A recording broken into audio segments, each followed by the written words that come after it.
They're gonna be under his supervision. Here we go. Good afternoon, today is Tuesday, August 18, 2020, and we are here for a town board meeting and a regularly scheduled CBA meeting. As always, we will begin with the pledge. Frank, can you please take the lead? Sure. I pledge Allegiance to the flag of the United States of America and to the republic for which it stands, one nation, under God, indivisible, with liberty and justice for all. Thank you, Frank. Are we gonna go directly to the invocation, or? Yes. Okay, so keeping with our tradition of having a faith-based invocation today, we have a good friend of Riverhead, Reverend Anton DeWitt, from Old Steeple Church. Thank you, Reverend, for being with us today. Good afternoon. Good afternoon. Can you hear me? Yes, we Yes. can. We can hear you. Okay, let us pray together, friends. Gracious God, in the book of Proverbs, we read these words: without good direction, people lose their way. The more wise counsel you follow, the better your chances. It is to you, O God, that we pray in this time. We turn to you as a community because too often we lose our way. The times in which we live, there is much pain and confusion. Give that this body and that we, the citizens of this community, may seek the welfare of all the people. May we show mercy and compassion toward the least among us, and may wisdom and wise counsel encourage our leaders to do what is right in your eyes. In your name we pray. Amen. Thank you, Reverend. Welcome. Okay, Thank you. today, Tim Hubbard is, away on vacation. We hope he stays safe, but have a good time. Before we get started with the meeting agenda, we have, several announcements today.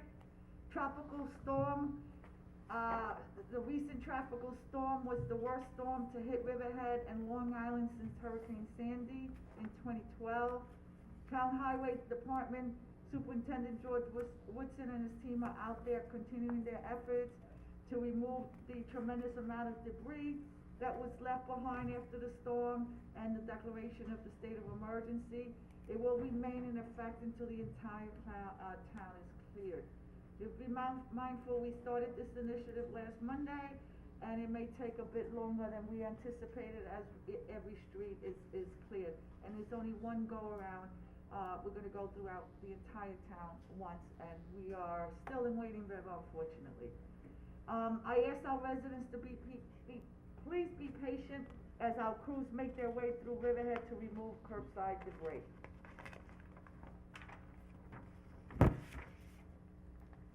My office continues to be in daily contact with PSG and Altis regarding restoration of services to Riverhead residents that were lost in the wake of the storm. The total breakdown and failure of PSE&G Long Island's billion-dollar communication system, funded in part by consumer rate increases, was frustrating, and quite frankly, it's incomprehensible to understand what happened. I know days prior to the prediction of the storm hitting Riverhead, myself and police chief and a few other members in Riverhead were attending webinars. We were getting phone calls and texts. We were asked whether PS&G could park 256 vehicles, and we gave them the EPCAL location, and for some reason, I don't think there was 26 vehicles during the storm out there. I'm happy to hear a few days ago that the Public Service Commission is now starting an independent investigation, and this needs to be addressed. We're about to approach here in the East End our hurricane season. Although it starts in June, it usually hits us August, September, and October, and we're hoping that if we get a category 2 or 3, we could barely handle a tropical storm. Let's see what happens with a category 2 or 3. We are preparing though in that regard. Yesterday we received an email from PSE&G Long Island. We also put it up on the internet. They are reimbursing for food and medication spoilage to residents and commercial customers who remain for power for more than 72 hours. You can find information on this reimbursement program at psegliny.com/claims. Additionally, this information is also posted on our town website, and you'll find the link. Lastly, as most of you know by now, while we remain under a state of emergency due to COVID-19, all public participation in town meetings and public hearings will be accomplished via Zoom. Accordingly, the public may watch and/or participate in any of today's events during the meeting by viewing it live on television on Channel 22, number 2, logging on the town Riverhead website, or 3, using Zoom with the meeting credentials posted on the town website. Okay.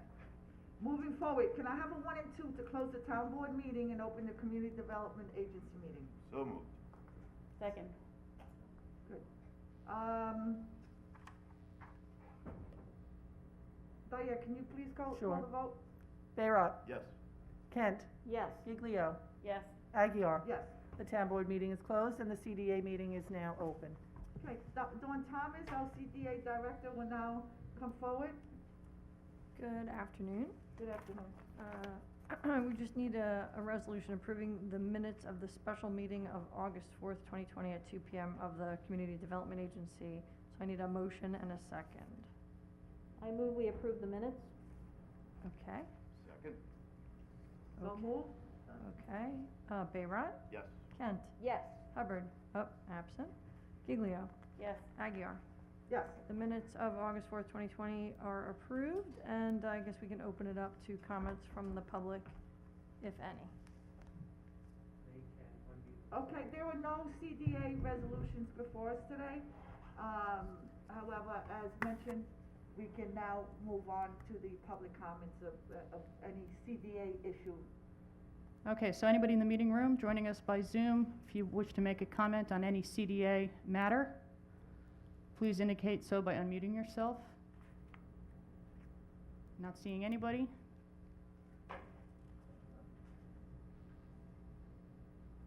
Okay, no comments coming forth from the public, so we can close our meeting. We need a motion and a second to do so. So moved. Okay, First and a second? yeah, we need a second. First and a second? Hello, Frank or Jody? We have a Can you second motion, it? and we just need a second to close. Second. Okay. Okay, so Very- moved. Very good, thank you. Bayrat? Yes. Kent? Yes. Giglio? Yes. Aguirre? Yes. Okay, the CDA meeting is closed. Have a very nice afternoon. Thank you. Okay, that was pretty quick today.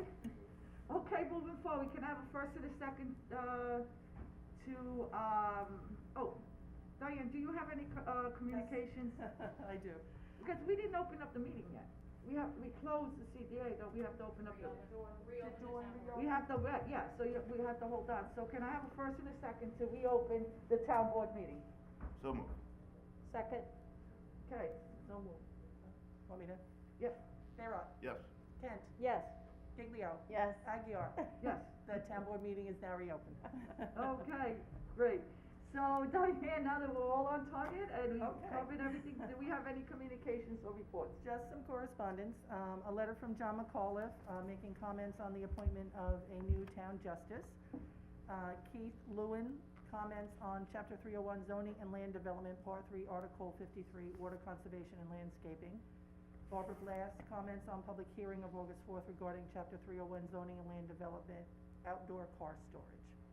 And that's it. Okay, I think we also have to approve the last town board meeting from August 4th, okay? Right. So, moving forward, can I have a first and a second to approve the town board meeting, for August 4th?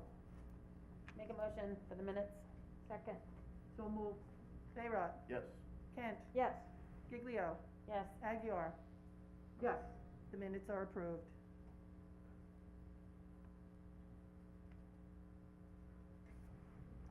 Okay, thank you, Diane. Okay, are you ready? All right. A lot of procedure there, but we got it all done. All right, moving forward. There are various public hearings today. The first public hearing for today was scheduled for 2:05. We're actually only 10 minutes late, that's pretty good. It is now 2:15.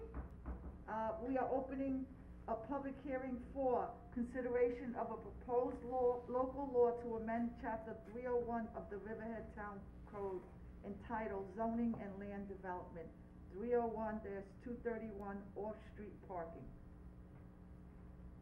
Eric, what? Eric is, with Councilman Hubbard, I I believe. don't know that we want to announce that. Okay, he's one of our attorneys who was behind this effort as we directed it.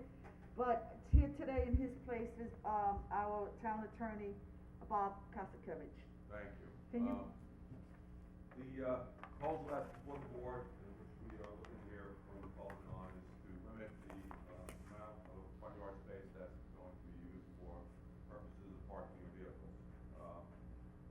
Primarily, it sets forth a limitation in the front yard of 35% that shall be devoted to or provided for parking of cars.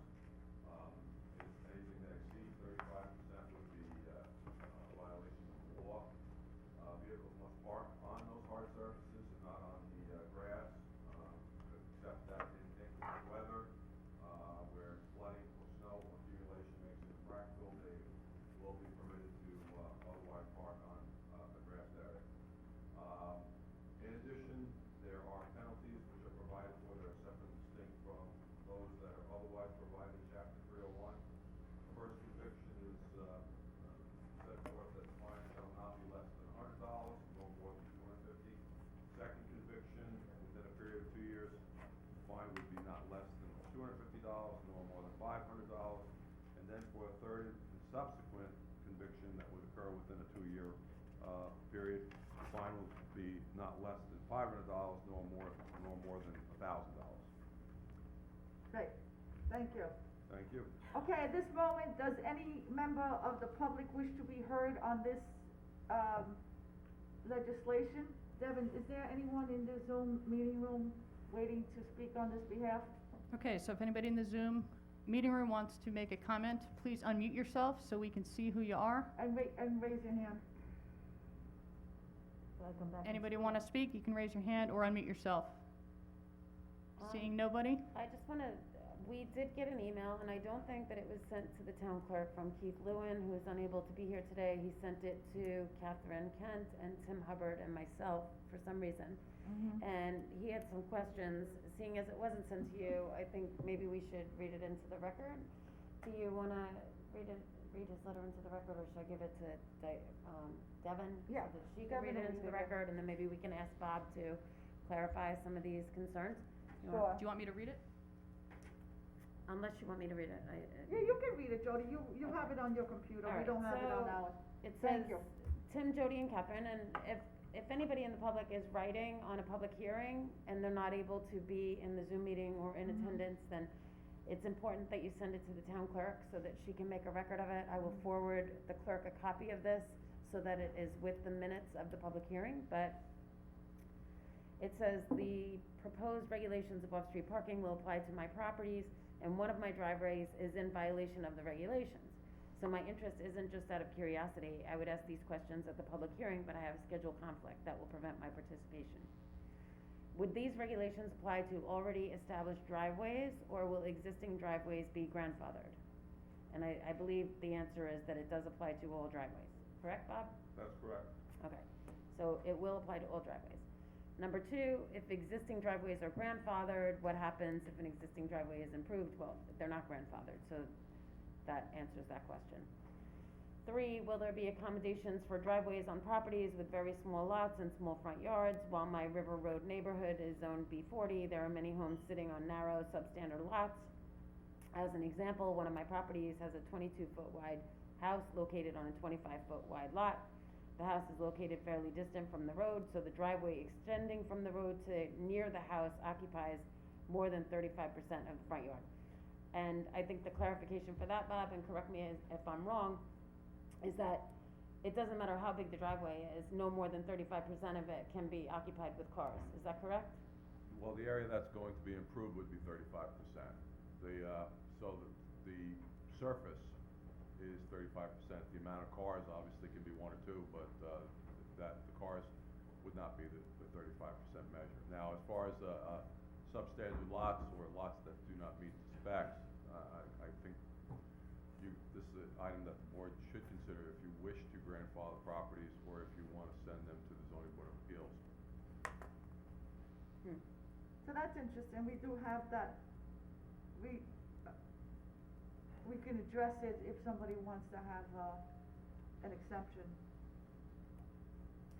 Yeah, so this is a public hearing, and we may have to make changes to it, but, so the driveway extending from the road to near the house occupies more than 35% of the front yard, if it's a really long driveway, that's the question. So, we're saying only 35% of the driveway can be impervious? Asphalt, gravel, stone, or dirt, or any other non-vegetative material, so anything other than grass or landscaping. If it's asphalt, gravel, stone, dirt, it would be limited to 35% of that front yard. And So if again, it's a flag lot, then the driveway is the front yard, so we might have to make some generally on a flag lot, that wouldn't be the case. The flag would be something that would extend down. The flag is not considered the front yard? I don't believe that flag would be considered the front yard. I think it's in the front of the house. Well, we might need clarification on that in the legislation. All right. So Bob, we were limiting the, impervious surface to 35% just for the, for aesthetics. That, our concern was whether someone might put a impervious lot all over their front yard. So you limited it, correct? Correct, and we do have some properties that are around the town that currently have more than 35% of their front yard improved. They may be in other zoning districts, have not done a study, but, I do know that there's some properties that are actually not too far from where we sit right now that do have the front yards entirely paved out or in hard surface. Yeah, so I think that there should be a grandfather clause in here, but they would obviously have to prove it through Google Maps that they actually had that prior to the legislation getting adopted, correct? Right, that's what I was worried about. And that would require us to go back out to public hearing, but that is something that I think, if the board wants to do, we'll have to do a redo on it. Sure. Okay, so, all right. And then, the next question would be, what do we do with the excess vehicles if they do not fit on the allowed driveway? Consistently parking vehicles partly off the driveway will damage adjacent vegetation and cause ruts and potholes. Will this be more attractive and protect property values more than a driveway properly sized to accommodate all vehicles legally allowed at the residence? Are you going to start telling people how many vehicles they can park on their property?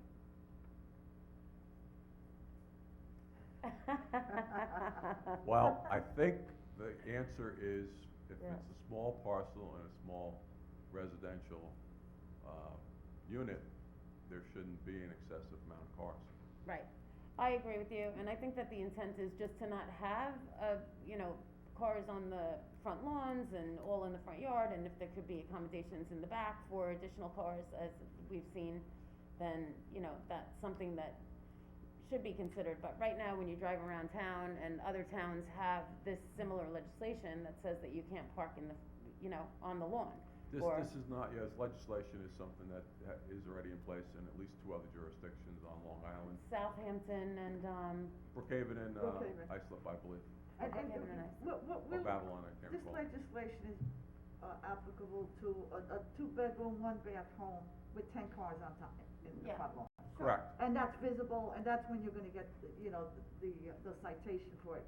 We're not looking somebody who has, a 2-family house with 6 bedrooms, and they can't park 4 cars in front, okay? So, again, within reason, but, the people who will be enforcing this is mostly our code officers, and they know who belongs there, and if there's excess occupants in the home, and, they could see it through other means, whether there are, multiple mailboxes and electrical wires and, excess satellite garbage can. dishes, Huh? satellite dishes. Satellite dishes and all kinds of connections and, 5 garbage cans the day after Memorial Day outside. It's quite evident, and again, this is a legislation, and we've all seen it here, where you do have a two-bedroom home with, one bath, and you'll see 8 cars, Yeah, on a but weekend. I'm, so. Overnight. So, what do we do with excess vehicles if they do not fit in the allowed driveway? So, I think that the whole intent was to have them parked behind the house, correct? Mhm.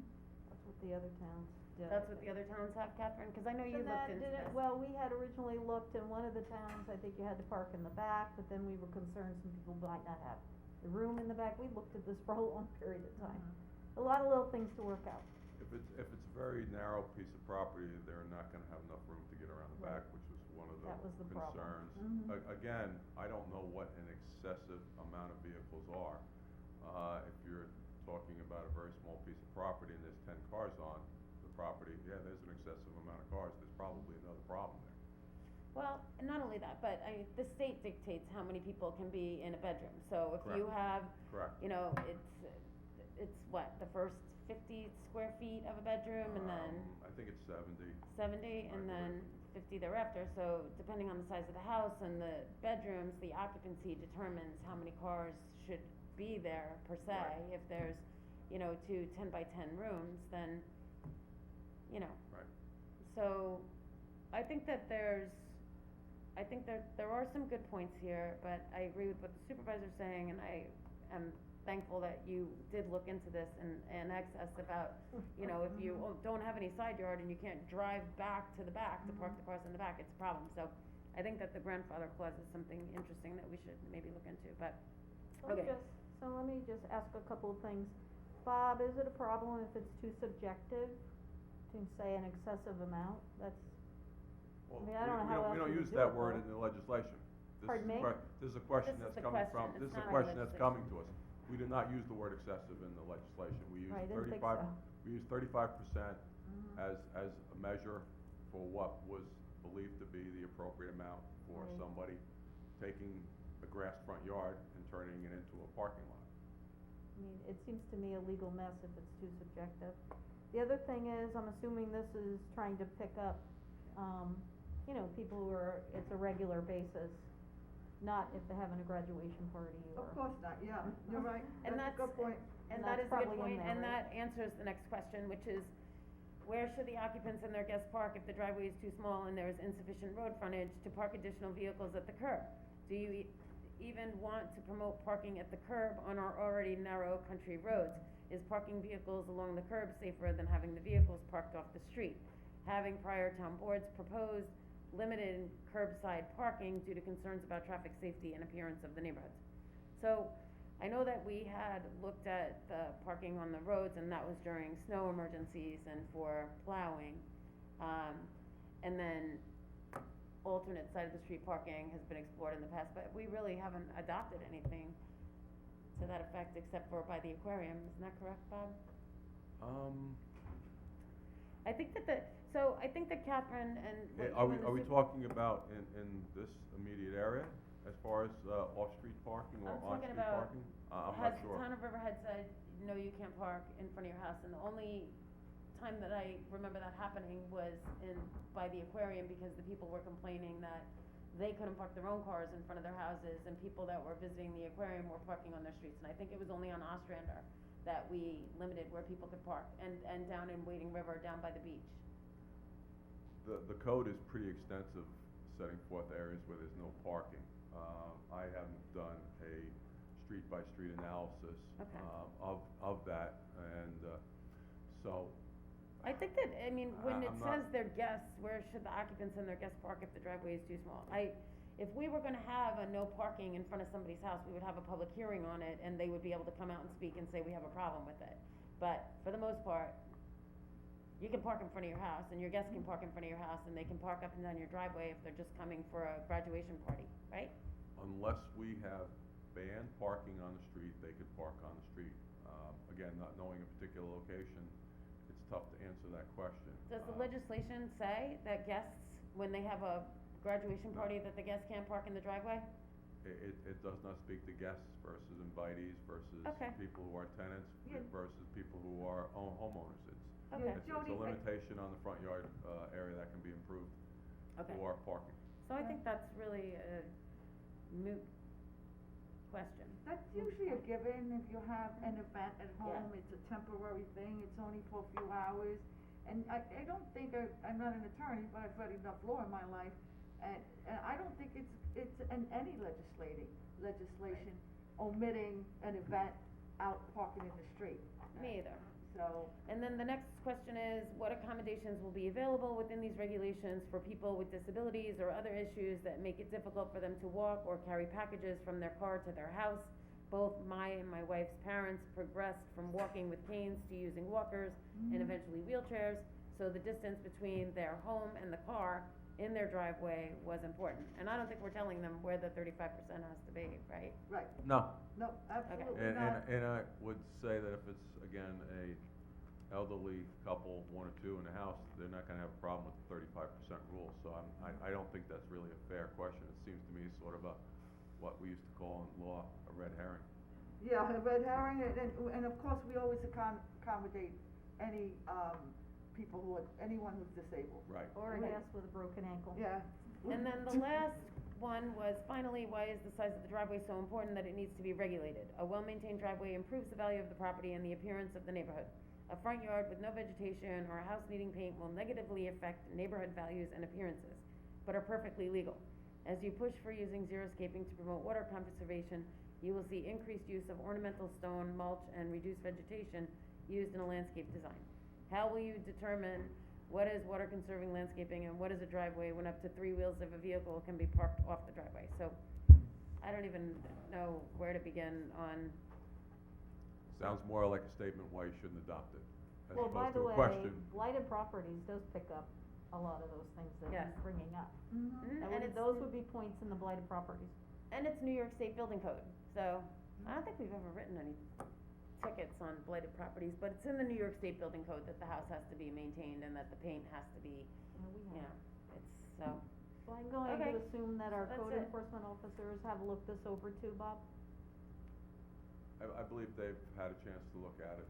Again, we're here to hear what the public has to say, so we're hearing some, interesting comments and scenarios. Yeah, Something so- that the board needs to take into consideration. Mhm. okay, and I will Right. forward that to you, even though I just read it into the record, so that you have a copy of it, Diane. Okay. And Frank? Okay, any other members of the public on Zoom wanna make a comment? Okay, moving forward. Moving on to the second public hearing. All right. Okay, we will now close the public portion section of this hearing. We will leave it open for written comments for 10 days from now until 4:30 PM on August 28th at the town clerk's office. Moving forward, our second town board public hearing was scheduled for 2:12. It is now 2:32. We will now open the public hearing on consideration of a proposed special permit application, for 48 Chroma LLC for the demolition of an existing building and the construction of a liquid propane facility and industrial building with office space. Jeff Murphy, our head planner, please come forward and explain to the public this, initiative. Good afternoon, everybody. Good This is a special permit hearing for an application known as 48 Cromer LLC, which is seeking to demolish an existing building and to construct approximately 270,000 gallon liquid propane facility with 9 30,000 gallon tanks and 1 industrial building with an accessory office space, with a first floor consisting of approximately 13,120 square feet and a second floor of 13,328 square feet and associated improvements. The property is currently zoned Industrial A, and the liquid propane is a special permit use in Industrial A zoning district. Back in February 19th of this year, the town board approved a resolution assuming lead agency and issuing a negative declaration pursuant to SECRA. And again, this is only a special use permit application for the liquid propane. This is not a site plan public hearing. That jurisdiction falls with the planning board, and we have not received an application for that at this time. That concludes my presentation. We have Marty Sanlewski, the project architect, and Ray Dickoff is the applicant. I don't know if he is with Jeff. us today. Before we speak to Marty, you said what application wasn't received yet? The site plan application, that's subsequent to this. So we have to approve this, and then they can make an application to the planning board. Okay. And there'll be a separate public hearing for that as well. Yes, that's good. So, I don't know if Marty, if you have any questions or statements? Before we do that, I know that, I believe the affidavits of posting and publishing, or certified letters were received today, is that correct, Madam Clerk? So I just wanted to make that notation for the record that, the posting affidavit and the, affidavit with regard to sending of certified mails as required by the special permit considerations was done. Marty, if there's anyone else besides yourself who's going to be giving testimony, they'll need to be put under oath and sworn in, since there's a special permit in 301, 311C requires that. Yeah, can you hear me? Yeah, Yeah, I can hear you. Okay, good. Yeah, the other two attendees are Chris Moeller and Gary Naus. There, I see both of them on the screen. Those are the two that are with us. All right, can we make it easy? Can you all raise your right hand? Okay, do I see a third? Okay. Do you swear the testimony you're about to give to be the truth, the whole truth, and nothing but the truth, so help you God? I think we're gonna need them all to come You on. have to for a unmute second. yourself. Yeah. Okay, guys, they're all unmuted. Chris Mueller is not unmuted. I do. Yeah, Good, okay. there's one I do. I do. Okay, guys. Yes, thank you. Now they're all mine. Thank you. All right, Marty, you want to start first? Yes, thank you very much, members of the town board. It's nice to be here. We were actually the March 17th meeting, the first meeting to be canceled by COVID, so it's nice to be back. Originally, if you may recall, this project started as a much larger project, much more lot coverage, a much larger building. Based on the requirements with the DEC, when we met with them, we were going to go for a waiver for the project. However, they did recommend we cut down on the size of the project and keep 1/3 of the property as undeveloped space per the DEC, which we have done, and we have received the full DEC permit. So we have the full permit for the DEC. We have here for the special permit is specifically for the LP part of the project. The building itself and the uses do not require a special permit. They're permitted uses. The only portion of the application that requires a special permit is the LP storage. The storage is designed in accordance with the requirements of NFPA 58, which is the number of containers, the number of gallonage, the separation distance requirements, etc.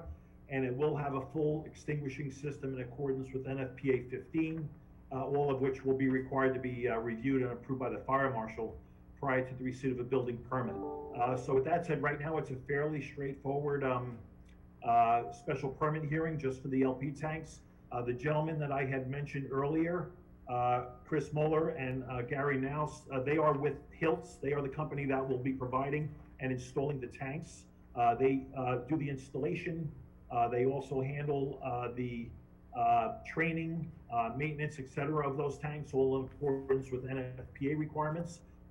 So with that said, if there's any questions of either myself or any of the the engineers for the LP company, we'd be more than happy to address them. Yeah, Marty, I have a question. Who, or actually it's for Jeff, who inspects these tanks? Make sure that we're in compliance? Fire marshal. The fire marshal?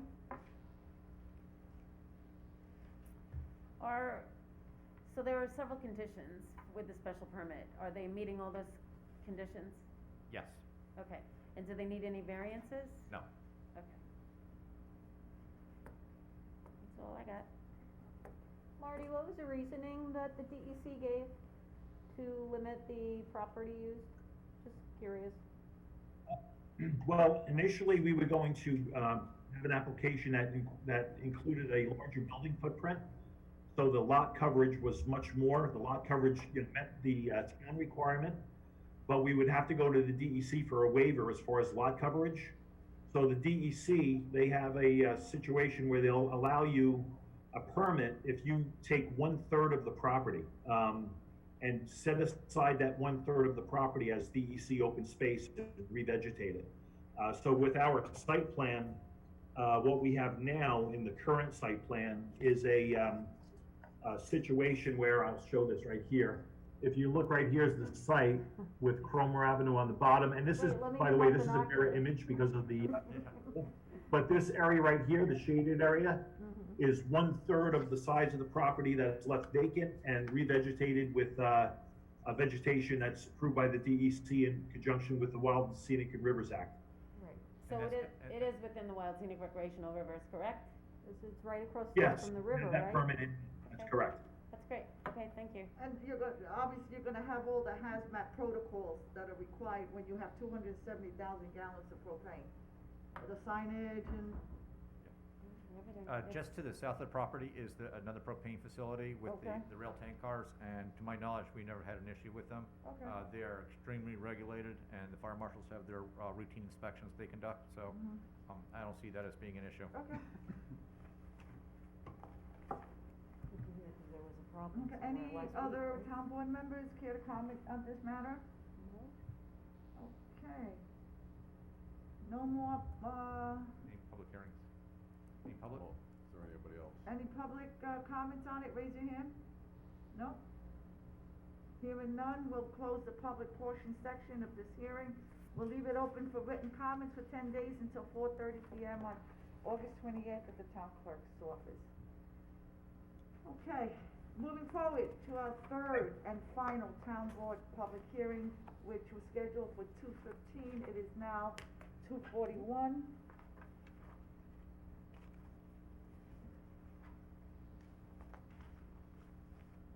We'll open up the, public hearing. The public hearing, is related to the consideration of a proposed site plan application of Eastern Wholesale Fence to legalize an addition to the existing, main structure.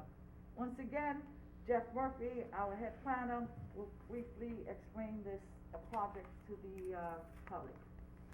Good afternoon once again. Good This is a site plan application that's before you because it's in an urban renewal area at EPCAL. This is Eastern Wholesale Fence, who is seeking to legalize a number of improvements already made to the property, including a 19.9 square foot, 19.9 foot by 41 foot addition to the main structure, a 9 by 12 foot structure off of that addition, 3 72-foot tall storage silos on a 15 by 40 foot concrete pad, a 70 square foot gatehouse, and approximately a 30 by 55 foot metal control building, 6 portable storage containers, and they're also proposing to construct 4 additional proposed silos, approximately 70 foot tall, and a proposed silo approximately 65 feet, and a proposed silo about 35 feet high to be used for the manufacturing and storage of PVC fence products and associated improvements. This is located at 301 Scott Avenue at Calverton. It's located in the Planned Industrial Park. On April 11th of last year, Town Board adopted a resolution assuming lead agency and issuing a negative declaration pursuant to SECRA. And on the same date, by Resolution 219-268, they approved the code generation unit on the property. So, the only question that I have, that I see in here, is the proposed silo of approximately 35 feet high to be used for the manufacturing and storage of PVC fence products. So, I know that with the Grumman property, that the height restriction is like, what, 12 feet, if I'm not mistaken? And it has to be, it has to be screened, either with a fence, with we the had slats. and I didn't elaborate on that. Last year, we met to talk about the height issues of the various structures and the storage and of material. At that time, the town board, did not voice any opposition to the proposed heights. Well, I know we didn't have opposition to the height of the silos, because Right. obviously that has to do with the manufacturing, but Right. are they going to be storing fence and materials to make the fence 35 feet high? The applicant is here, John Zolo, as well as a number of the applicants. I think the question. Before we get to that again, and Jody, I had made a note on here, you make a very good point. We have 3 72-foot storage silos. I mean, how many stories is that? Your average story is what, 10? 10 feet to 10 12 feet. feet? Yeah, 10 10 to feet 12, is your 10 to 12 average. feet. So we're talking, The project architect is also with us, Rob Stromsky. So- Rob, are you unmuted? how much can you store of fencing going 7 It's feet? not, hello, John Zolo, good afternoon, Hi. everybody. Bob, does he need to be sworn in? I think, Site plan. you want to swear people in? No, you don't have to be. I just, first of all, I just want to make sure, we filed the affidavits of posting and affidavits of mailing with the clerk last week. And with respect to the silos, I think Peter Williams, who's the principal of Eastern Wholesale Fence, that's for dry material. And the silos that we're talking about have been there for years on the original site plan that was submitted. And we've also gone to the Board of Zoning Appeals for variances on various aspects of this project. But it's the material that goes in the silos. So, I'm not sure what the question is about the silos, but if I Okay, could have a so- question, if Peter can okay. answer that? So I don't have a problem with the silos, but I'm asking whether or not you are going to be storing material 35 feet high outside of the silos. No. No, the intention was during the zoning board of appeals, because we had to screen that material. During the meeting, we had decided that the fence products would be stored no higher than, I believe it was 16 feet. I recall something. Talked about this. That was, we had talked about, the height of how much they could stack the. Okay, and it'll be suitably screened, so I'm fine with that, it says in here that, and a proposed silo of approximately 35 feet high to be used for the manufacturing and storage of PVC fence products. So I guess that I would just wanna see for the manufacturing of fence products instead of. Well, it's just raw and material storage. that it's storing. The silos are only storing the raw material to be used in the manufacturing of the fence. Yeah, and the outdoor storage that's 16 feet is the maximum height of the material you're referring to, Jody. Okay, so that, just clarify that, Yeah. is all in the approval, and then I'm okay with it. That no storage of any materials, raw materials or processed materials should be more than 16 feet high, and it should be suitably screened. And you wanna know what the manufacturing products are? Or is No, that it's listed? resin probably and all kinds of What stuff. are the whatever. manufacturing products, you guys? Is there a question? It's tough to hear. I know, sorry, just wondering what the manufacturing materials are that are gonna be stored in there. Peter, did you hear that question? What are the manufacturing materials that Stored are is- stored in the silos? They have manufactured fence products, and during the zoning board of appeals process, we had noted that most of the new fencing product is wrapped in a shrink wrap. So, what you're looking at is you're not looking at fence product that's loose. I believe any product that is manufactured and stored to be delivered is all shrink wrapped. I think, So you're looking at product that is very clean, and not an obtrusive site, was one of the arguments we had made during the zoning board of appeals, and during some work sessions with the town board, I that think- everybody felt that, we didn't need to raise the height and surrounding the property due to the fact the manufactured products were themselves wrapped in a she's not talking about the finished product, she's talking about the materials that are going to be going into the silo in order to Yes. make the mold, so. Yes, that's what I understood. Peter, can you Yeah. answer that?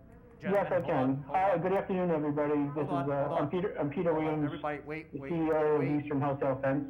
Oh, Oh, wait. huh? We're beginning to talk over one another. If, gentlemen, one at a time, Yes. and before you speak, state your name clearly for the record. So, That was wrong. can you hear me okay? And then this is. Yes, who are you? Identify your name. Sure, I did, okay. This is Peter Williams from Eastern Wholesale Fence. I'm the CEO of Eastern. To answer the question, the silos contain, some of them contain just PVC resin, which we use in the manufacturing process of making PVC compound. And then the other silos contain the PVC compound, which comes in and goes through an extrusion process to become a PVC fence board. And then from there, we fabricate those boards into fence panels. So we just invested, $3.8 million in that compounding facility last year. Okay. You So just it's want to mention resin The and poly. rail? Excuse me? So it's just resin and poly.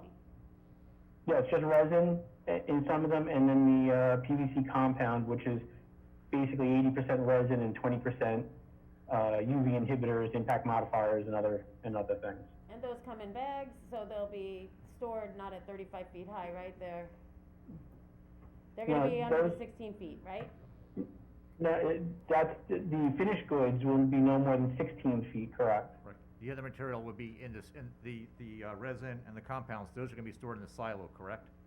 Correct, they're either in the rail cars coming in, that's why we use the rail siding, resin comes into the rail cars, and then we pump it into the silos. Got it. And then from the silos, it goes to the compounding facility, and then it goes out into a storage, silo for, until it gets used in the extrusion process, and then it comes out as a, finished good. There's no bags of materials stored, everything comes through the rail cars. No, there are some bags of materials stored, that's inside just the minor ingredients. Yeah, That's gentlemen, different. stop. Before any of you speak, say your name. Reintroduce yourself every time you speak, because the record does not recognize a video on the screen. So that was Peter Williams. That was Peter Williams. Who was And then- describing the type of Okay. material and the process of the raw materials to get them in. And then Yes. John Zolo speaking. I just asked Peter a question about plastic bags stored outside. Most everything comes in railroad cars, but there are a few bags, those are stored inside anyhow, is what Peter said. Thank you. Thank you. Okay, That's it. great. All right, moving forward, do we have any members of the public want to make a comment on this public hearing? Raise your hand, please. Identify yourself and Hamlet if possible, if you have one, in Riverhead. No one? All right. Any other town board members want to make a comment? No? Okay, we'll now close this public portion of this hearing. We'll leave it open for 10 days for comments until 4:30 PM on August 28th at the town clerk's office. This concludes the public hearing portion of this town board meeting. We will move on to general public comments, on the Excuse me? resolutions today. John Zolo? Okay, hold on just a second. Supervisor, are you Gonzalo. ready for that? Hold on, yeah, well, just. Supervisor, I just have one question, so this will be held open for 10 days? Yes. And then when would this be on the agenda, hopefully to approve the site plan? We'll have to look at our schedule, we are way behind on public hearings, we are holding at least 3 every week. And, but if it doesn't go in for the following, it'll be the, following, town board, it'll go on, for the one thereafter. Okay. That's usually our schedule. All right, thank you very- If we thank you hit very any much. complications, sometimes we're not able to get designations or approvals, or there is a problem somewhere along the line, Jeff will call you and we will put it off as necessary. I know everybody wants their project to go forward immediately, and we try to accommodate as much as possible, but we can't guarantee. If everything goes well, we'll see what the schedule looks like. I know that, the next, we're tied up, right, the next, Well, it would be, September 1st is scheduled, but it would be a September resolution 1st to, is be a already reso to adopt. pretty right. much tied up already, so So we'll probably be. We'll soon be in touch thereafter. with you on that We'll be in to touch with clarify you. next steps. yeah, I mean, it's just a resolution. Correct. It's just an added resolution to Correct. approve. So Right. quite possibly the first meeting in September, which would be the first Tuesday in September. Yep, if Thank we you. can. Thank you. Okay, as Thank long you. as they get in what they have to get in, then we'll review it. All right, moving forward, we'll go back. We closed that particular session, and then we are now moving on to, public comments on the resolutions before us today. If anyone wants to be heard, please raise your hand, identify who you are and your hamlet. Anybody in the meeting room wish to make a comment on any of the resolutions before us today, please unmute yourselves. Raise your hand. Okay, Seeing nobody? seeing no one, moving forward, Diane, can you please call the resolutions today? I think they've unmuted themselves. I know. Okay. Resolution 407. Okay, just got 407. First National Bank of Long Island project number 82052, budget adoption, so moved. Seconded. Vote please. Bayrock. Yes. Kent. Yes. Giglio. Yes. Aguirre. Yes. Resolution adopted. Resolution 408. Hold on. Frank? You're Yeah, gonna no. be busy, Frank. Got double duty today. Excuse me a minute. Stuck together here. Okay. EPCAL sewer treatment upgrade number 20042, so moved. Vote please. Oh, who seconded? Catherine, Seconded? Jody? Okay, great. Bayrock. Yes. Kent. Yes. Giglio. No. Aguirre. Yes. Resolution adopted. Resolution 409. Increase and improvement of facilities of Calverton Sewer District Capital Project number 20042, additional bond authorization, so moved. Second. Vote please. Bayrock. Yes. Kent. Yes. Giglio. This is, I jumped ahead, right? We're on 409? Correct. Yes. I'm gonna say no. Aguirre. Yes. Resolution adopted. Resolution 410. Assumes lead agency, issues negative declaration, and grants administrative site plan approval for the site plan application for site improvements at First National Bank, 140 East Main Street, Riverhead, New York, Suffolk County Tax Map number 600-129-1-9. So moved. Seconded? Vote please. Bayrock. Yes. Kent. Yes. Giglio. I'm happy to say that the owner has agreed to allow the parking area behind the bank to be used when the bank is not open for business, so that'll help with some of our parking problems that we have downtown, and I'm glad that they, listened to what we were saying, and good job planning and getting them to agree to it, and I will vote yes. Aguirre. Yes. Resolution adopted. Resolution 411. Authorizes submission of letter of intent and execution of contract by the supervisor for operation and maintenance grant program to New York State Environmental Facilities Corporation. So moved. Second. Vote please. Bayrock. Yes. Kent. Yes. Giglio. Yes. Aguirre. Yes. Resolution adopted. Resolution 412. Amends resolution 2020-402 and authorizes certain actions by the town supervisor regarding end of the month and final town justice reports. So moved. Seconded? Vote please. Bayrock. Yes. Kent. Yes. Giglio. Yes. Aguirre. Yes. Resolution adopted. Resolution 413.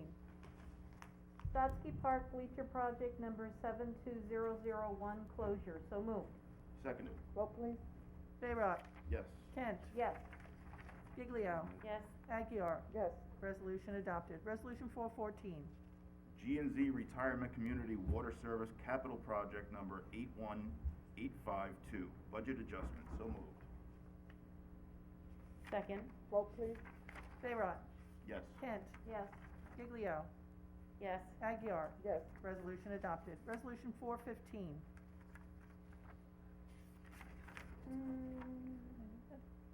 Authorizes supervisor to execute change order number 1, dewatering GAC filter upgrade of the sewage treatment plant, contract G, general and mechanical construction, Calverton Sewer District. So moved.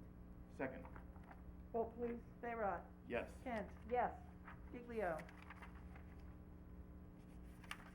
Well, now that the funding has been approved and the sewer district superintendent has asked for a change to the contract, I'll vote yes for the contract.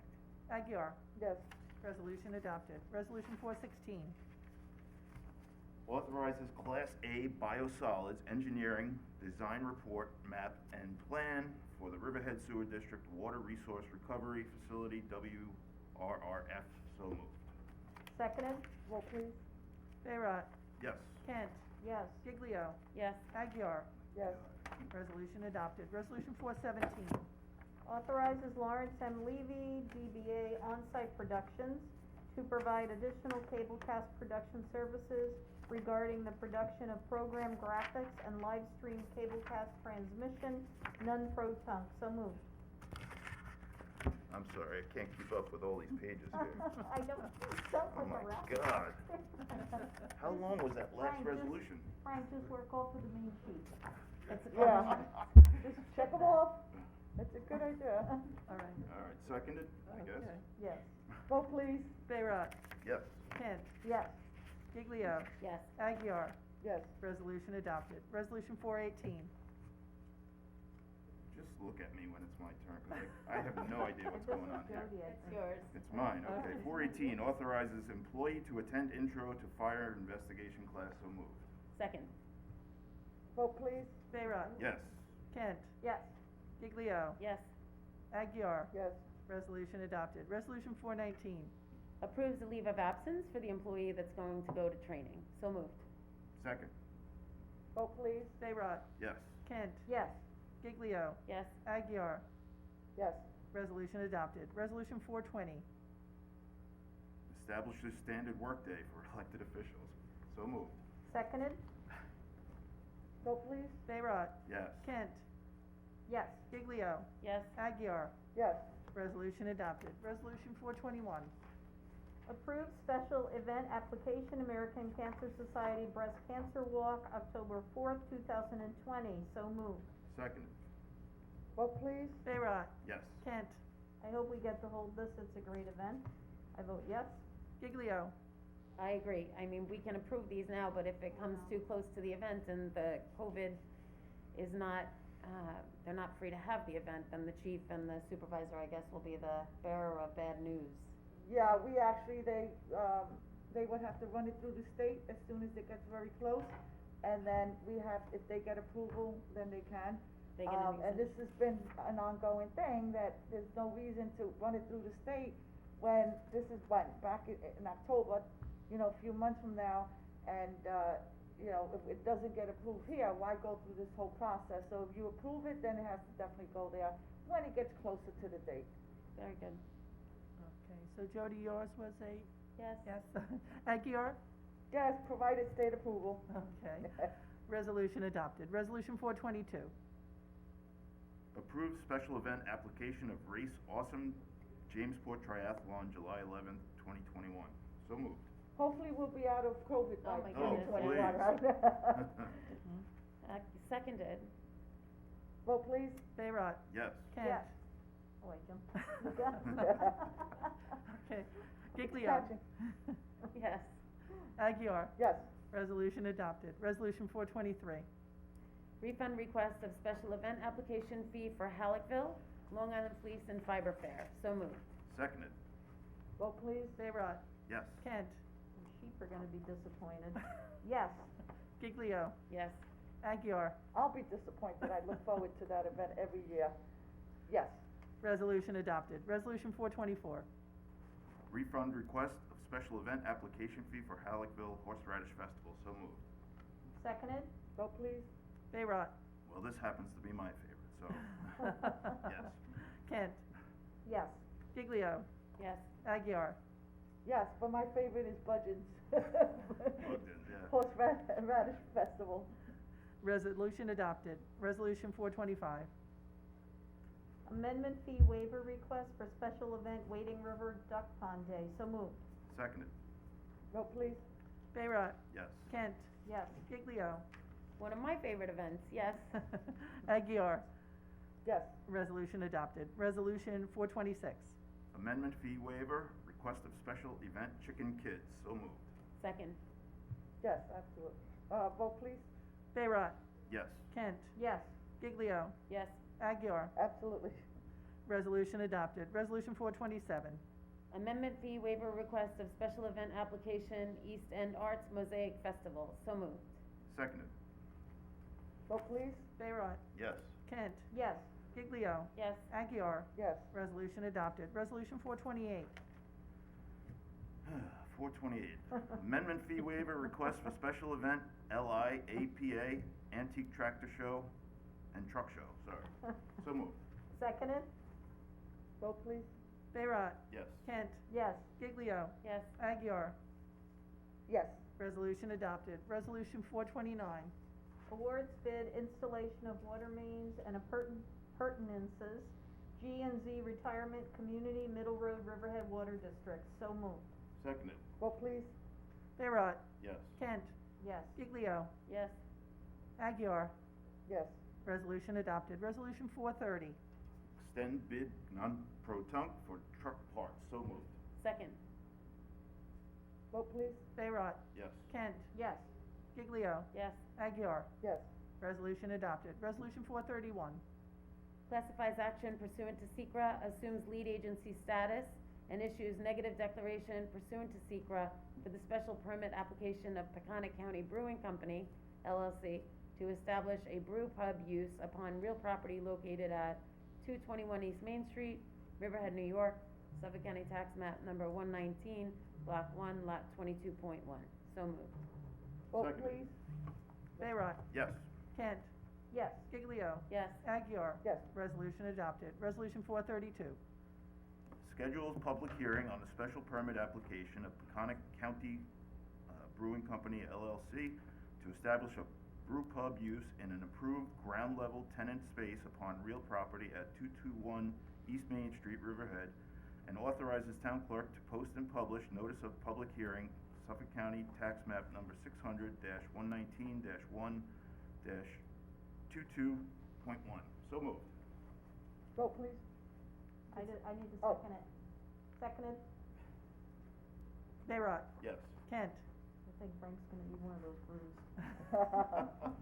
One? Yes. Giglio. Yes. Aguirre. Yes. Resolution adopted. Resolution 433. Authorizes town clerk to publish and post public notice of public hearing to consider a proposed local law to amend chapter 257 entitled Peddling and Soliciting of the Riverhead Town Code. So moved. Seconded. Vote please. Bayrock. Yes. Kent. Yes. Giglio. Yes. Aguirre. Yes. Resolution adopted. Resolution 434. Authorizes town clerk to publish and post a public notice to authorize the town of Riverhead to impose a 12-month moratorium, on development of commercial solar energy production systems in the town of Riverhead. So moved. Seconded. Vote please. Bayrock. Yes. Kent. I'm sorry, which one are we on? We're on 28. 434, right? Yeah, 434. Item 28. The moratorium. Yes. Yes. Yes, just to say on this, of course, I favor renewable energy, but I think it's a good idea to pause and, for a while, and I'm also very anxious to hear what our community has to say. My concern has always been in Riverhead, the overall impact, because all of the solar projects are going into one, zip code. So, looking forward to the public hearing and hearing what our community says, I vote yes. Giglio. Yes to the public hearing. Aguirre. Definitely yes. Resolution adopted. Resolution 435. Adopts a local law to amend chapter 301 entitled Zoning and Land Development of the Code of the Town of Riverhead. So moved. Seconded. Vote please. Bayrock. Yes. Kent. And on this one, I'm pleased that it definitely has started the conversation about conserving water. I think it's a step in the right direction. I'd like us to do even more and be more aggressive with this, but I think it's a great start, and I vote yes. Giglio. Yeah, and I want to thank the Water District Superintendent and the New York State DEC and the Town Attorney, Emery Prudenti, and the Town Board for looking at this legislation and for the public comments, and I'm happy to say that it's getting adopted. Yes. And for Aguirre. yourself. Yes, and thank you, Jody, for putting this For you. effort forward. Yes. Resolution adopted. Resolution 436. Pays the bills. So moved. Second. I just saw that picture. Bayrock. Yes. Kent. Yes. Giglio. Yes. Aguirre. Yes. Resolution adopted. Okay. Are we all done? No more comments. At this point, we will open it up to public comments on any other matter. Devin, is there anyone in the, waiting room, wanting to make comments? Okay, we have a couple people in the waiting room. Okay, good. If everybody could unmute that wants to speak. John McCullough, if you have your hand up, but Oh, looks like John. you're muted.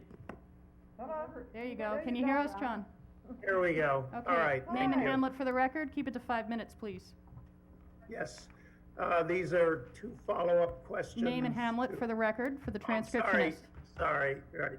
John McAuliffe from the Rolling Woods section of Riverhead.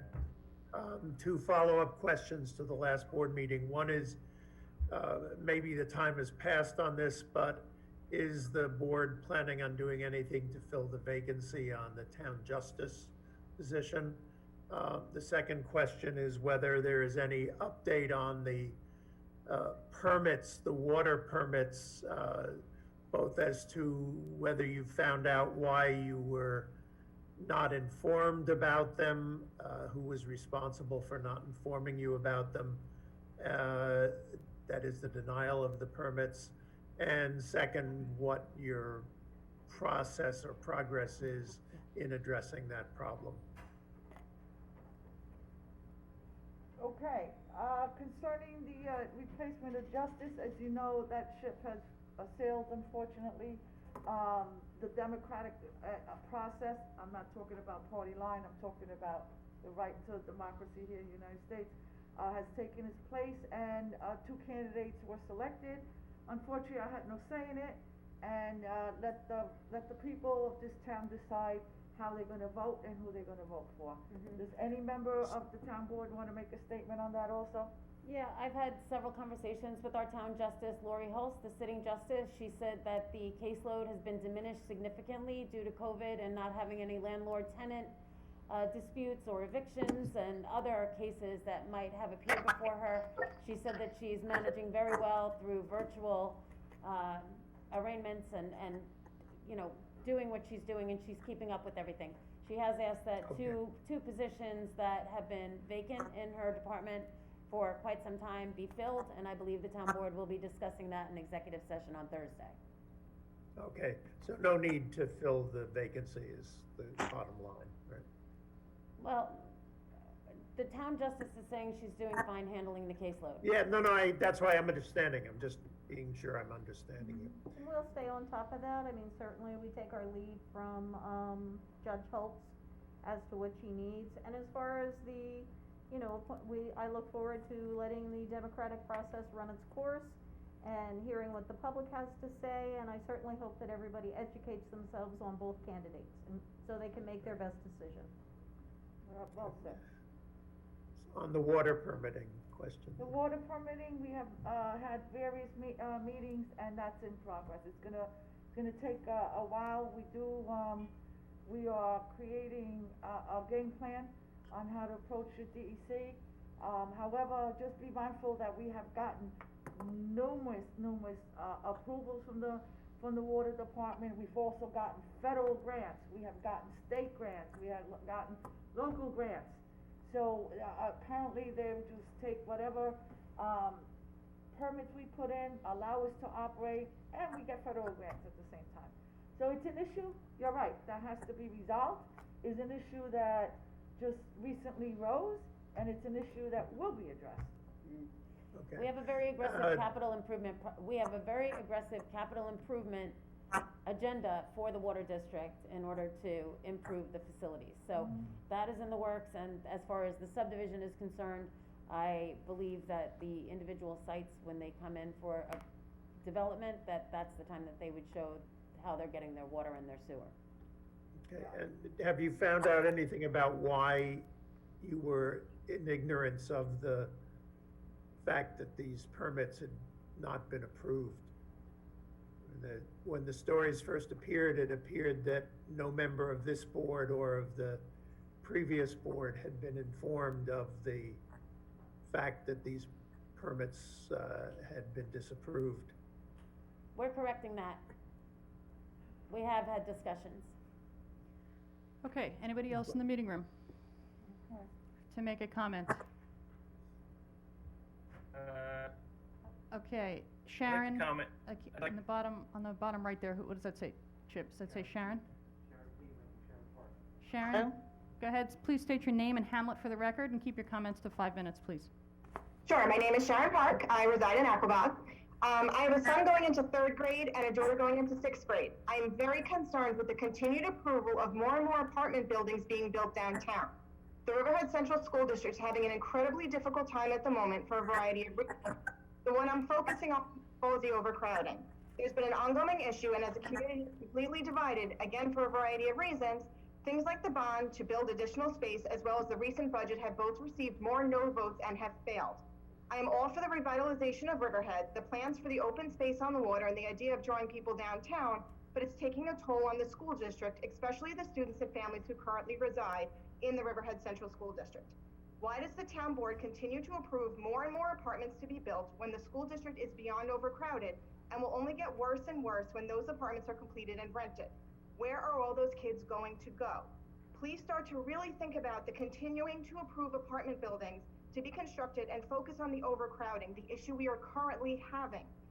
We are having a massive split in the community for a variety of reasons. We cannot get extra space at all in Riverhead. The overcrowding, I am very, very concerned for my kids and all the students of Riverhead, as well as the teachers whose classes are getting more and more students within them. Is there anything else we can do as a community to help I think I just read the other day, there were 3 new apartment buildings possibly being proposed. We have no more room. Where are all these kids going to go? Sharon, first of all, let me say, I'm happy to hear from you, and I appreciate your comments, and I understand your concern about our schools. Certainly, I attended Riverhead schools, my kids did, and I worked there for 33 years. I will say, and I know people are concerned about the apartments downtown, but the numbers predicted for the apartments downtown for school-age children are really quite low. Particularly this last building that we're looking at, those are market rate apartments. And most of the apartments are not particularly large, so they're not really a place that you're going to have young children going. So, I know everyone is concerned about that, and I have, there've been a lot of comments about it, and I have tried to respond when I can to online, because I know that people are so worried about the schools. It's scary times right now. I think there might be more children, coming in. I know there's some apartments across the river. I think there were actually more concerns in those numbers. I'd have to double check that. That was before I came on the board. You guys talked about that, but I think those numbers are actually higher. As you know, that's Southampton, but those kids go into the Phillips Avenue district, and then they're fed into, they come into the Riverhead schools. So I want you to know that we hear you, we understand your concerns, but from what we're being told, the numbers of school-age children in these downtown apartments is low. And for me, I've been pretty outspoken with the downtown apartments that I don't really want particularly, I don't love the 5-story apartment buildings downtown, but as far as school-age children, I do think it's not a tremendous amount of numbers, and I hope that helps. Okay, thank you. And I agree with Catherine. There has been many studies, all the buildings, all the projected apartments, they do an impact study on the school system, and they have come back with a very minimal, and again, and that's why, that's one of the reasons that we're not accepting 4 or 5 bedroom apartments. So you don't have 3 kids, parents, and grandma with you, and then we have a huge amount. And, all these apartments were created under the comprehensive plan. There's, only 500 apartments that will be built on downtown. All the applications are in, and, so beyond the 500, residences, you're not gonna see more than that, and that's built into the comprehensive plan. We're also creating currently another comprehensive plan, and if there's gonna be any housing, it's not gonna be in that area. So feel comfortable in knowing that we're just not gonna put building after building after building there. Everything's accounted for, and, it's done according to our comprehensive plan. All right, next. Okay. Wait, I just wanted to finish, and Sharon, I think what they're looking for are like millennials or retired people my age moving in there. I mean, that's what we've been told. If something different happens, certainly we would address that. But, as someone who worked in the school district, I wanna work very closely with the school district, so reach out to me anytime, and we're happy to hear from you guys. Let's all work together. I'd just like to make a comment too. Me too. Also, I appreciate your comments as well, but I would hope that you will continue with your resolve, and heed our warning, because some of the farmland in this community, and a lot of it in this community, is residential zoned. And we need to do a better job of preserving these farmlands, because those houses will be two-story, 4 bedrooms. Yep. So we need, as a community, to do a better effort at preserving the farmland, but keep that resolve, I like it. And if I would just like to reiterate that out of the 119 units that have been approved, I did FOIL it from the school district as to how many students they have in downtown in those apartment buildings that we currently have downtown, and they did respond, and there are 14 children out of the 119 units. And that's not in moderate price, apartments, which have a tendency to generate less children because they're older people, they have higher paying jobs often, not always the case, and you, one of the perks of having moderately priced homes is that you can have somebody who's tired or, doesn't wanna take care of a home anymore and they wanna go to Florida. So they'll buy an apartment here, they wanna be in Riverhead because they have their children, their family, they wanna go to Florida in the winter time and then come back. And that's what we're hoping to appeal when we have apartments, and, probably by the end of the month, we are gonna be, hopefully, we're working on a project with apartments that's gonna be very small for that purpose. The state is working on a project and we might be rolling it out soon. It's called micro apartments, and that's also for the millennials and the individuals who don't wanna take care of a home. I'm just waiting to hear from the state, they're getting the approvals for us, and, you know, that's gonna be the future, part of the future here in Riverhead. And No, if I could I just understand. finish. Yeah. So if I could just finish in saying that the comprehensive plan that was adopted in 2004, long before any of us were on the board, allowed for 500 apartments in downtown Riverhead, and I think we're at the max right now, as far as Riverhead. But there are, you know, thousands of units proposed across the river in the Southampton side that is a part of Riverhead School District. We are getting ready to do an update to the master plan, and I do not believe that there's going to be any, you know, more apartments per se in downtown. In the other zoning districts that we have downtown that are north of Main Street, the apartments are not permitted. It has to be ownership opportunities, either townhouses or condominiums. So that's some information for you. And having 2 kids in the high school and dealing with the stress of them having to go back to school 2 days a week and be online 4 days a week is a lot for all the parents throughout Riverhead Town. I know that East Hampton, with the influx of people, the exodus of New York City and the influx of people going into the East Hampton School District, they have 300 new kids that registered for East Hampton School. That's 10 teachers, and that's other buildings, and it's just, we're lucky that we have year-round residents, for the most part, in the town of Riverhead, that we are not affected that drastically. No, I agree. I actually work in the East Hampton School District, and as of yesterday, I was told it was only 28. So I will definitely find out about the extra 272, because that's a whole nother situation. Yeah. But like I said, I'm just very concerned, the district gets bigger and bigger, and I don't know how to have the town and the community and the district work together. The bond was voted down, the budgets are voted down, there's a really big divide, and all it's doing is hurting the kids, the families, and the teachers, and I just wish there was something else we could do to help. It's just very, very difficult, and I've tried to be out there. I'm constantly trying to speak out with a bunch of other people, and hasn't gone over very well, not by you guys, but other community members. It's just become very difficult to try to fight for the kids and the teachers and what they really need in a district, you know? And you know, you're right about the big divide. It really is heartbreaking. It's, I really can't stand seeing it, and we all need to come to the table and work together on that to make things better. And I know that as a town board that, you know, I wanna work on it, and I know my council mates do. But I also want to, thank Frank, brought up such a great point. The farmland out here is so important, and that's one of the reasons that we all love living out here. We love seeing the farms, we love our rich farm heritage out here, and we need to be very careful about preserving farmland and not overdeveloping areas. Because, and I also think what you're going to see now with COVID is you're going to see a lot of people coming out. I know in my neighborhood, I have, 3 different homes that it was a second home, but they've been out since March.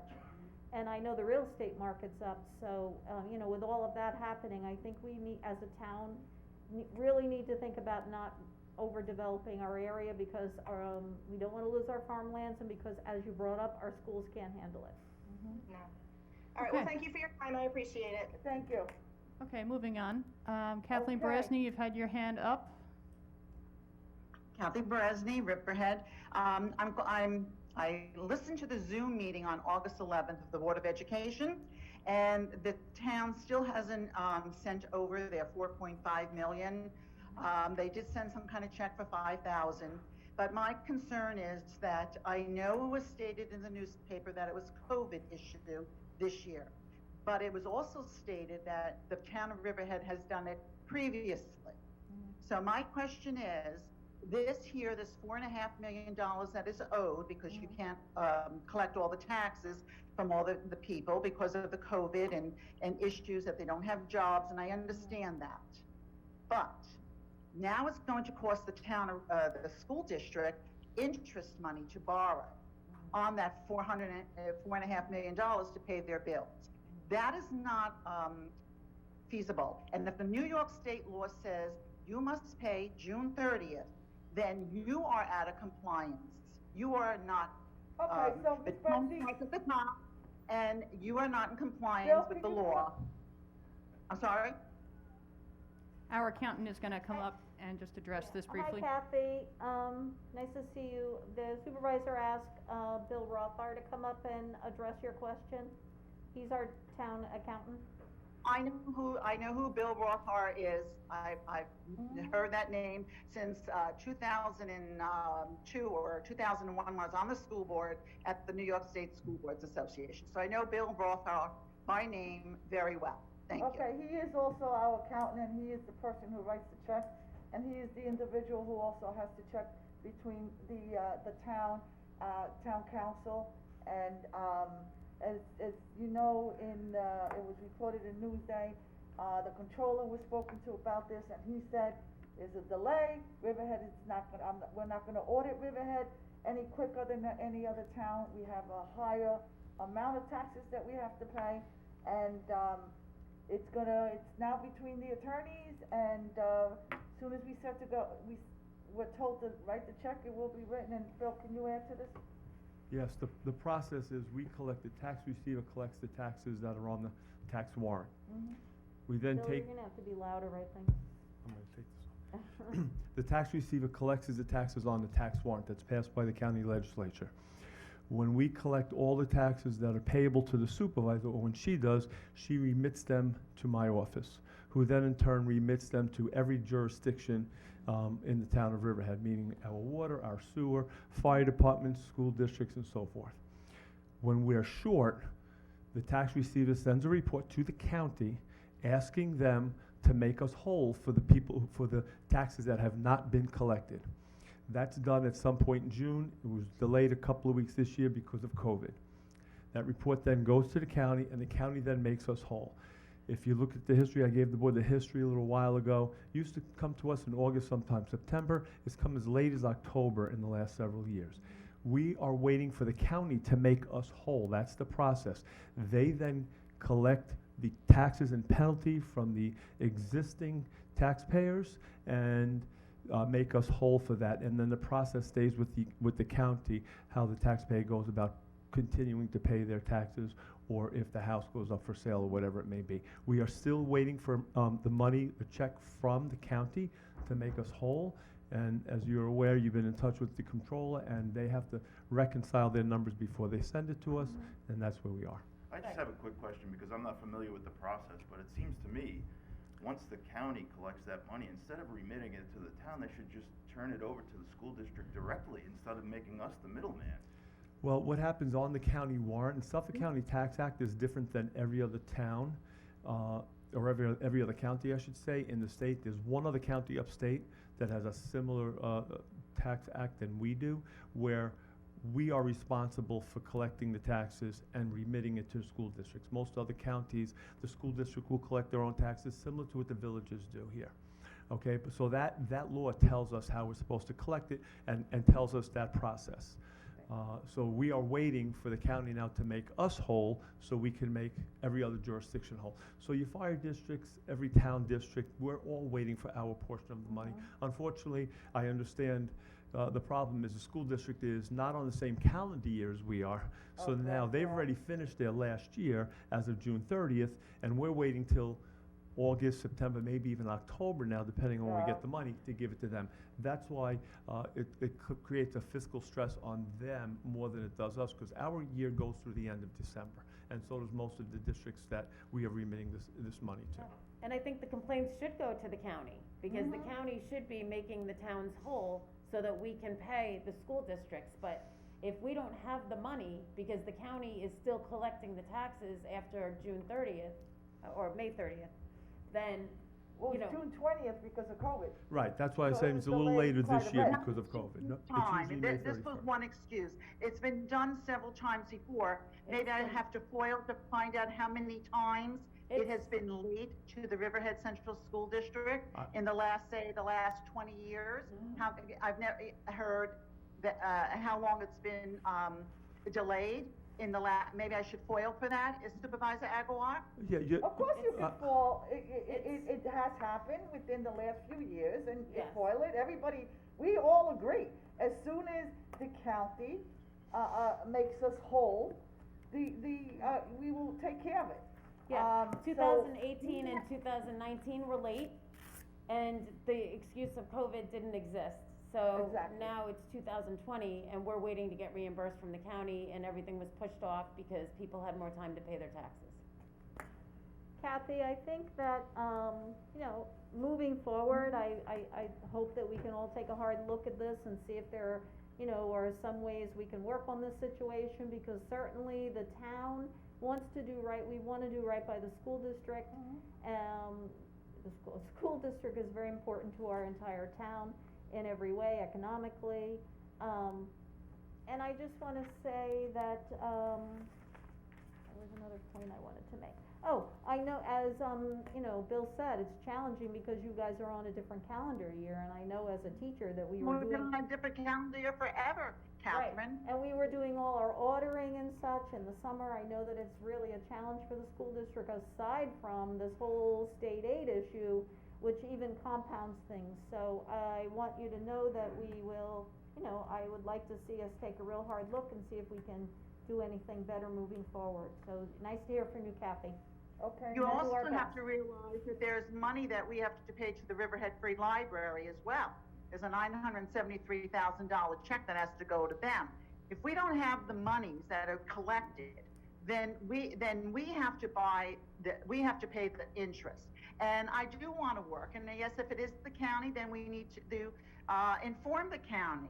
The district needs to, maybe the town could help along, maybe one or two board members on the town board can help, but you have to remember, you know, this was never an issue before, so now all of a sudden there's an issue? Why is there an issue? It was So, an issue, okay, Kathy, hold on. Kathy, it was an issue last year, no one made it an issue, you're making it an issue this year, under COVID. Let's make that clear, hold on, let me finish, we let you speak, hold on, let me finish. The other thing is that, yes, it is, there might be an issue with the county, and we, you know, we'd like to work with it, work through it together. The other thing, that people keep on stating the Riverhead School District, and they already publicly has stated, don't involve us, you're using the public library, we're operating off last year's, budget as of now. So we need to move this forward, work together. All right, she's no longer, her picture's not there. All right, so we're gonna move on. We're gonna move on. So, anybody else in the meeting room wish to make a comment? Gentleman in the hat, labeled iPhone in the corner. Identify your name, your hamlet, and keep the comments to 5 minutes. Ed Graham. Ed Graham? Nope, Ed nope. Graham? No, we were going with the gentleman in the hat there. No, that's Ed, oh, Ron Herreri. Oh, Ron! That's Ron Herreri. I know, but I want him to tell us that. Ron Go ahead. Weary, Aquabog. Mm-hmm. At the session 2 weeks ago, I asked the board whether they were aware of the cost expended by the town in connection with the EPCAL project and EPCAL subdivision. At that time, 2 weeks ago, not a single member of this board could provide an answer. My question is, now 2 weeks later, I asked the question 2 weeks ago, can any of you tell me how much the town has spent on outside counsel, outside experts, outside consultants, in connection what has now become the fiasco of the sale of the EPCAL property? Okay, so you're asking, this is the comment section, so you asked questions, why don't you submit those questions to the town clerks and we'll provide it for you? Yeah, it's public information. It's public through a FOIL. information, so. You can foil all that too. You know, for you to say it's a fiasco, hold on, Mr. Ferrari, you're not on WRIB, as I told you last year. It goes one-on-one, we communicate, and we correct, any misinformation, or if we can't reach an understanding, then you reach the town individually, okay? This is not an adverse, adversary conversation here at Town Hall. After 2 weeks, not a member of this town board has bothered to find the answer so they could provide it to me. That's right. Okay. Isn't it? You know, Ron, I think that you do bring up some good points, and certainly, as a board, we have our concerns about this deal, and I know the community does.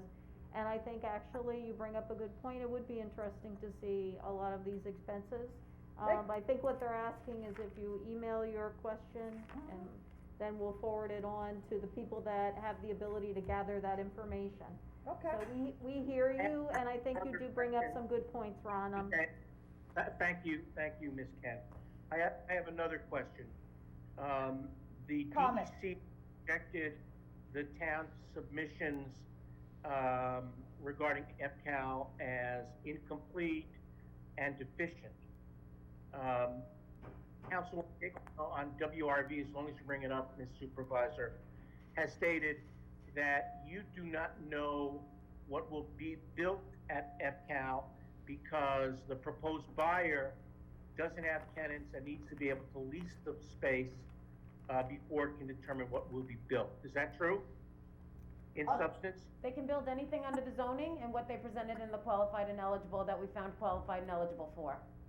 Okay, so right now, you have no specific knowledge of what specifically can be built at EPCAL or what this buyer intends What to was build. specifically stated on the contract. I don't know how many times you have to be told that, but I think Councilwoman Giglio has has stated directly what can.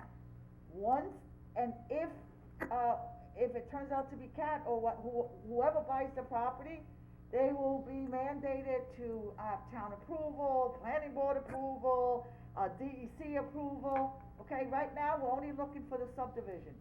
All right, I know you're an attorney, I'm not gonna stand here for you to cross-examine. All right, you made your comments, we answered the question, you might not like it, so be it. Next. Okay. No, I'd like to say something, Ron, I just, it is a concern that we don't have a more detailed development plan, that is a concern. And actually, I'm glad you brought it up, because that was something that the DEC brought up as well, was an issue with the DEC. I don't believe, and I personally met with the DEC. It was It did not, mentioned in the they letter. did not specify that they had an issue, so let's not create, especially when you did not meet with the DEC, do not create rumors of speculation.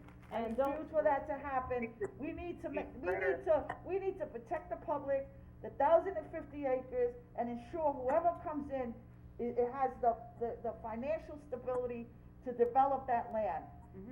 Okay. And Now, this ma'am- is where we are. And Ma'am, and you keep said- in mind that I did not meet with the DEC, but Whoever comes in, I did read that's the right. letter, and it's mentioned in the letter, so. What is mentioned in the letter that you There was a part of the letter where the DEC talked about that they didn't have, they didn't know exactly what was going there. I can pull the letter up again. Yeah, but- would you pull the letter, because let's clarify. and you know what? By You the wanna way, I'm know- elected, I'm allowed to speak. Of course, hold on a second, you're allowed to speak, and you keep on saying every meeting you're elected, I guess everybody here else is not elected. So let's cut that chase. You know We're what? not here, we're just clarifying. I asked you, you made a claim, I asked you to bring it up, let's discuss it, I'm elected, I want to be, you constantly do this. Let's be professional, and if you're gonna make a statement, back it up, or if you can't back it up, let's be grown up enough, says, you know what, maybe I was wrong. That's how you have conversations. And you know what, we do, and we did consult with our council about that question in the New York State DEC letter, and Catherine was on the call, and Yes, she that was. question was answered. Yes. And the attorney said, we're taking this approach, and we all agreed, right, Catherine? I think it's challenging all round not to have a development plan, and I would appreciate being treated with respect. It is the job of the leader to be respectful and to guide these meetings, and I will not be silenced or attacked, which has happened to me on numerous occasions. I'm not gonna get into, All right, you no know, one junior is- league, I'm speaking, Okay, I'm not stop gonna get making- into give and take. Catherine, if you have an issue, why don't, let's be an adult my and take it question back is- behind doors. Hold on a second. We can't have this, this is a public hearing, and you're wasting people's mind. People have opinions or differences of opinion. That's a good thing to take and discuss behind closed doors, instead of making, the public or other people uncomfortable. Can you agree to do that when you have an issue that is not town related or on the agenda, to address it behind closed doors in a meeting? Is that okay? Can we do this from this? I object I'm to not that. going back and forth, I'm Okay, so simply, you don't wanna answer that? Okay. I'm simply stating information that I know as a town board member and doing my Okay. job. Yeah, and we had been advised by our council that that information should not be requested. So, and we were all on the same call. It was about an hour call last It was week. more It than was an hour. only a few days ago that we had that conversation with our attorney. Catherine, you were on the call. I'm gonna say again, it's been a challenge with this deal from the beginning to not have a strong development plan. Okay, so we're gonna move on next to the last person in the Okay. meeting room to make comments. Mr. Graham, go ahead, state your name and hamlet for the record. Please keep your comments to 5 minutes. How you doing? Ed Graham, and the owner of RiverheadMagazine.com. Hi. Had a question. Yeah, question. Basically, I hope you guys are all doing well. This is crazy times. Likewise. Question for 433. What is the proposed local law to amend Chapter 257 for the peddling and soliciting permit? What is being debated there? Okay, which property are you talking about? It's the resolution we adopted about the peddler's licenses, where Okay. they're gonna be held to the same requirements as the taxi cab drivers are as far as fingerprinting. It's something that came out of code revision, and I'll let Catherine explain it, cause it came out from, Hey Ed, how are you? how you Yes, doing, that Ted? was actually almost kind of clerical stuff, just cleaning things up, but, Bob worked on that. We did work on that in code revision, and I'll let Bob answer any other questions. Bob, that was really nothing big, just kind of It's a cleaning it code up, correct? change, and it's on for public hearing, so, you know, it's not going to be of record today, but it's to essentially do what we've done with the taxi cab ordinance, where an individual comes in for a taxi cab operator's permit, we're gonna provide for a process where they can go to an outside vendor. That outside vendor will take their fingerprints. The fingerprint results are then shared with us. And in the event that there are things that would disqualify the person from holding a license for peddling or soliciting, that would be weighed as part of their application to the town. But it is gonna be on for future public hearing. it's, All right, the only thing I'm asking is, with the 257, every town has a slot for like, transient mobile peddling regarding like food trucks. Correct. Say, for example. This is, yeah, but Okay, that's not. every town in that code 257 has a spot for that. Riverhead doesn't. Is there any particular Well, reason that's not why true, it cause doesn't? Southold does not as well. Okay, so Southold, but every other town on Long Island, you can, a food truck can actually go to the town and get a permit, pay a fee, get a permit, and they can conduct business in that town at certain locations. Why is there not a provision in that 257 from Riverhead to allow that to happen? okay, I can explain that.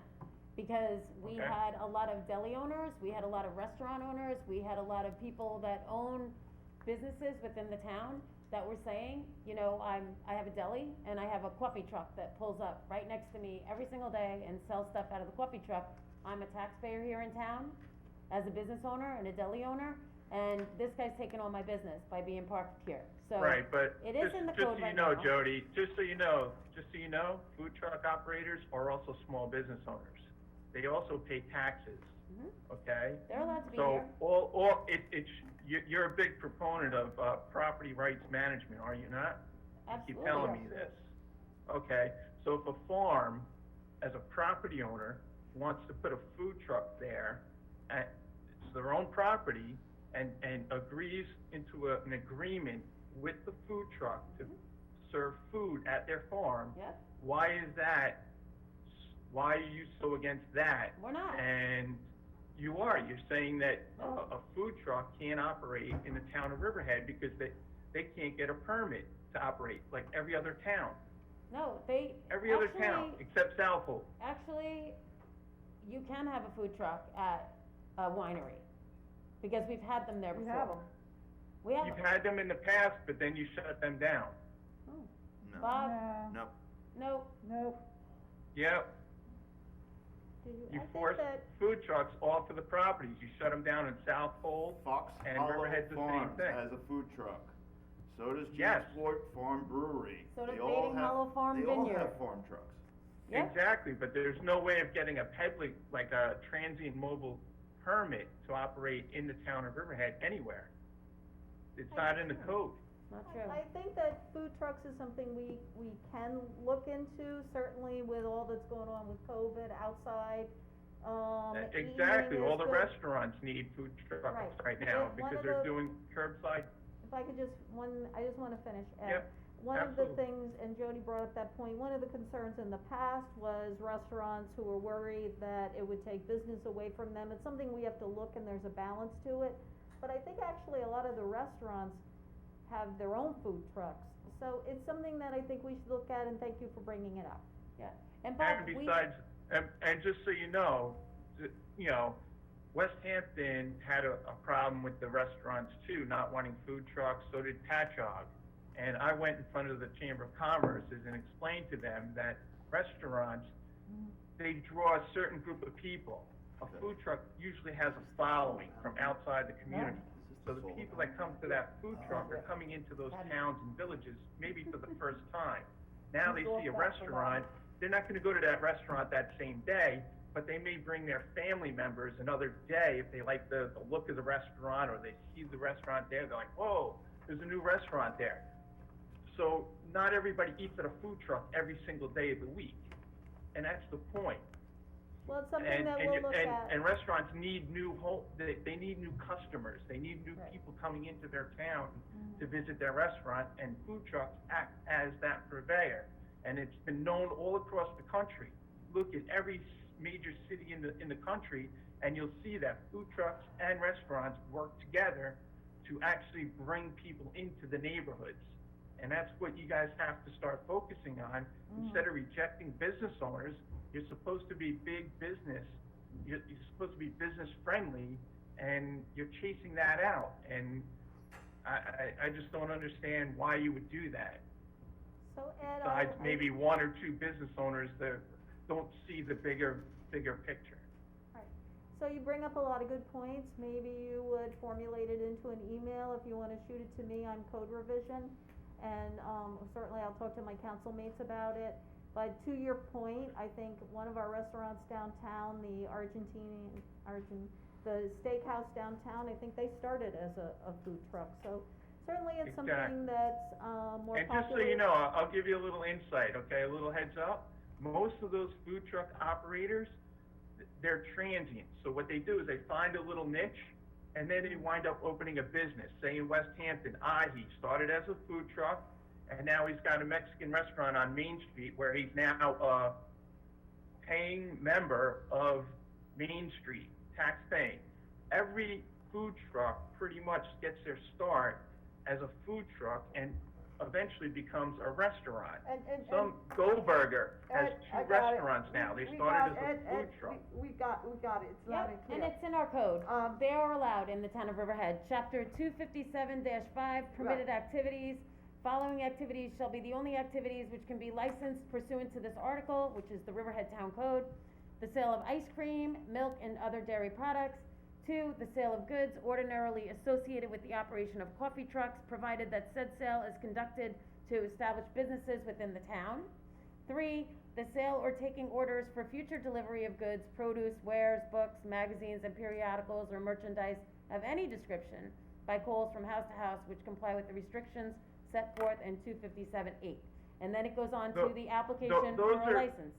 Those are packaged materials, so they're not cooked. They're not food trucks. A food truck is a cook, a chef. It says coffee So truck. it doesn't apply to any of that. So you're telling I me read that it. coffee trucks don't have cooked food? Coffee trucks are the trucks that go between the buildings. What they do is they go to a pizzeria, they pick up pizza, and they put it on their truck, and then they resell it to the people that are eating lunch in the buildings. That's what a coffee truck is. Okay, It's not a food truck. But we allow food trucks at all of the farms and at all the wineries, we allow them. It's kind of like a hit and miss thing, because like, if you want to enforce the code, you can. If you don't want to enforce the code, you don't have to. It's kind of like the code enforcement can show up and say, no, we don't allow this. And then the food truck has no way of arguing that because All right, it's not Ed. in the code. Ed, okay, so, Councilwoman Kent already told you, generate an email so you can start the conversation. Chez Restaurant, the Argentinian restaurant, started in Hampton Bays, and then he partnered up with Carlos here, who has a business here. He has the barber shop, on Main Street. So, yes, we agree that sometimes the food truck, I don't think we're gonna solve this whole issue here, but we can start the conversation. If we need to adjust the code and, you know, it's a board decision, we're gonna move forward for it. Alright, so I'm just gonna end this conversation. I appreciate your comments. I don't wanna bewilder the point and just make this long drawn out. You made your point, and we are gonna look into it and fully understand what you had to say, okay, Ed? Okay, and just, you know, that was on 233, 234, 434. I had a question, like, is the town of Riverhead accepting the Green New Deal? Are you guys just adopting that as law? Which Green New Deal? Is that the one, the Clean Act? The Which Green? There's tons of 434 Green one Deals. is Everything, to impose the 12 month on additional solar farms, the ones oh, that are okay, the 12 months, existing. okay, that's not a Green Deal, that's a moratorium on solar panels. Yeah, but it's all part of the Green New Deal. You Well, are aware of it can that, be an right? extension, but I can see where, so we addressed it today. The Yeah. Green New Deal? No, we have a public hearing scheduled as to whether or not we're gonna have a 12-month moratorium on solar panels. We voted. Because we're looking. Right, but was that the 12 months of the new, not the ones that, you know, that doesn't include the one at the Calverton or the sports park or anything that's already No, we going through, can't. right? Legally, when you have a moratorium, and this is legal, okay? I'm not usually too concerned with liability on my end, because I do everything as I see it and as appropriate as possible. However, there is legislation, it's in the code, it's state code also, that whenever you do a moratorium, you must exclude the projects that already have a vested interest. So for example, somebody pays $2,000 for an application, you tell them it's okay to go through a site plan, they go and they get an architect involved, and they spend, you know, $100,000 to give us what we want, and all of a sudden we turn around and go, we're doing a moratorium, too bad. You can't do that. Okay. Because you open No, I yourself get that. up. I did totally include get that part. Yeah, and I What- did what- include what that I'm- for that purpose, and we also have the attorney here that he can add to this Yeah. provision. As I said at the work session, I don't wanna discuss legal issues. If you want my advice, I'd certainly give it to you off the record. Yeah, So, the resolution adopted, I'm not sure why we're commenting on resolutions when there was a prior time period to comment on resolutions. This is an open comment period. That being said, the resolution is a 12-month, is to go to public hearing for a 12-month moratorium. That's what the purpose is. And it was voted on today, Right. so wait for the public comment and then you can Yeah, address it there. that's what I'm asking for. I mean, Okay. I just wanted to know if you guys are following the We're following it state to the thing T. that, Yes. with the Green New Deal, because basically their concept is assume the sale. So basically they're nudging, everything is being nudged to make this happen.